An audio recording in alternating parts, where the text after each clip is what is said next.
let me take you into a conversation not about money alone, but about choices, mindset, and the quiet habits that shape an entire lifetime. Imagine a 70-year-old man sitting on a wooden bench outside his small home. The sun is setting. His hands are tired, his back slightly bent. And someone asks him gently, after all these years, why are you still struggling financially? He doesn't answer immediately, because the truth is never one sentence.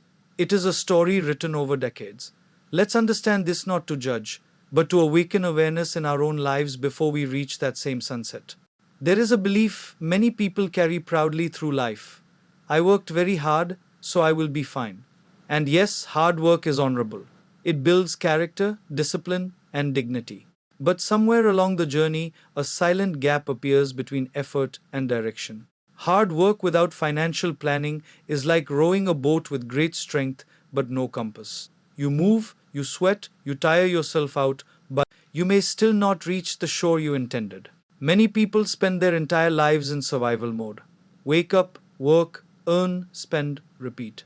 There is effort every single day, but no pause to ask, is this effort building something sustainable? Planning is not about being rich. It is about being aware. It is about asking, if I stop working tomorrow, what happens? Am I saving something for my future self? Is my effort converting into stability or just exhaustion? At 70, the regret is not usually I didn't work hard. It is I worked hard, but I didn't build wisely. There is also another subtle truth. Many people confuse activity with progress. A busy life feels productive, but busyness without direction often leads to emptiness later. Wisdom would have asked for balance. Work hard, yes, but also pause to think. Earn, yes, but also preserve. Struggle, yes, but also structure your struggle into something meaningful. Because life does not only reward energy, it rewards energy guided by awareness. And the painful realization at old age is this: effort without planning often becomes effort without return. There is a strange irony in many lives. People dedicate decades to earning money, but almost no time learning how money behaves. It is like spending years filling a bucket without checking whether it has holes. Money is not just currency, it is a system. It has rules, behavior, timing, and psychology behind it. But most people treat it emotionally rather than intelligently. They earn and then they spend based on feeling. A celebration here, a family obligation there, an impulse purchase, a deserve it moment, and slowly, without noticing, the money disappears. Financial education is not always taught in schools, but life charges heavily for not learning it. Inflation quietly reduces value. Expenses quietly increase. Emergencies quietly appear. And without knowledge, even a good income becomes unstable. At 70, many people look back and realize something painful. I was always earning, but I never understood what I was doing with my earnings. Learning about money does not require becoming an expert. It requires basic awareness. Saving before spending, not after, avoiding unnecessary debt, investing small amounts, consistently respecting long-term stability over short-term satisfaction. But most importantly, it requires shifting from emotion-driven spending to awareness-driven decisions. Because money is not just about how much you earn. It is about how long it stays with you. And the tragedy is not lack of income. The tragedy is lack of understanding. At the end of life, it becomes clear. Earning without learning leads to a lifetime of re-earning the same survival cycle. There is a comforting idea many people hold close. Let's enjoy today. Tomorrow will take care of itself. It sounds peaceful, even wise on the surface. After all, life is meant to be lived, not just planned. But when this mindset becomes permanent, it quietly disconnects a person from their future self. Living only for today creates a subtle blindness. It removes the responsibility of consequence. It turns decisions into moments rather than patterns. And life, unfortunately, is built on patterns, not isolated moments. At 30, 40, or even 50, tomorrow feels distant. Health feels stable. Income feels constant. Energy feels endless. So planning feels unnecessary. But time is patient. It does not rush. It simply arrives. And when tomorrow becomes today, health changes, responsibilities increase, savings feel insufficient, and suddenly the same "I will manage later" mindset becomes heavy. The truth is, enjoying life today is not wrong.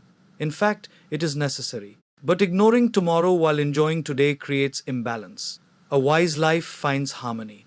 Enjoy today without destroying tomorrow's spend, but also save, celebrate, but also prepare, relax, but also prepare, relax, but also plan at 70. Many people realize that tomorrow was never far away. It was just ignored repeatedly. And the most painful moment is when a person realizes, I had time, but I treated it as unlimited. Time is generous, but it is not forgiving of negligence. Hope is one of the most beautiful human emotions.